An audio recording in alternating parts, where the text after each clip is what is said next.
Hey guys, Justin here. I'm at the National Zoo and Aquarium, and the topic I'd like to talk about today is your personality as a teacher.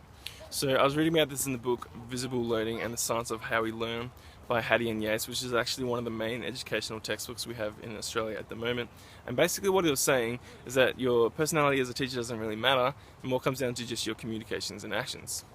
And I thought this chapter was very theoretical because I think your personality does sort of intertwine with your communications and actions, and that it does kind of matter in your day-to-day life. Whereas I agree with the idea that one personality type isn't better than another personality type in regards to teaching.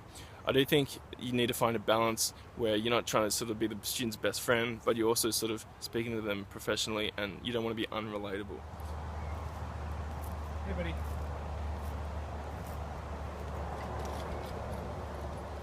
So I think there's 4 things that you can do with your personality in order to sort of reveal a little bit about yourself and sort of make yourself a little bit more relatable.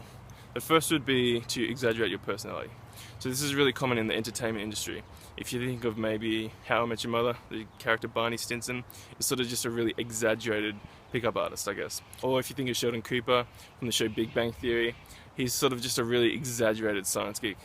Or even like any character on The Simpsons is sort of just like an exaggerated version of one aspect of your personality that's just sort of been exaggerated for the sake of comedy. Now the reason this is so powerful is because it shows, first of all, that you're self-aware, and it shows that you know a little bit about yourself, and it also shows that you don't take yourself too seriously, which therefore gives permission for other people to not take themselves so seriously. So an example for me would be I'm really competitive. So I could exaggerate that by maybe if I won a game of scissors, paper, rock or something silly like that, I could really celebrate over the top and be like, yeah, I beat you. Because if you've ever heard the expression, all good jokes contain some truth, maybe a little part of me is happy that I won scissors, paper, rock, but the fact that I exaggerated it over the top makes it ridiculous, while at the same time sort of giving away a little bit of my personality. The second thing you can do is share your opinions. So this can be really powerful because everyone will be interested, I wonder what Justin has to say about this topic, or what he has to say about this topic. So you can use that in a way to sort of make yourself a bit more interesting and share some of your views. I don't recommend this really in a teacher setting because students might not understand that you can have one opinion one day and another opinion the next day, and therefore, you know, maybe latch onto some of your ideas and not realize that you're just saying it for the sake of saying it.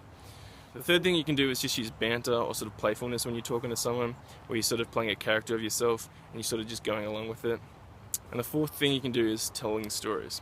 So I think it takes a few times to practice a good story before it's really good, so you might have to practice with a few different people. But telling stories can be really powerful because it can reveal a little bit about yourself, it can show a little bit of learning and like experience in there as well, and it can also engage the students really well if it comes from the right place. So these are 4 things that you probably already do. These are just things that I think that you can use occasionally, where you might be in a school setting where you have to speak professionally and, you know, polite most of the time, but you can do these sometimes so that you can control your personality and not let your personality control you.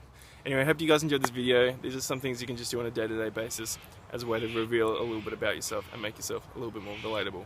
I will catch you guys next time.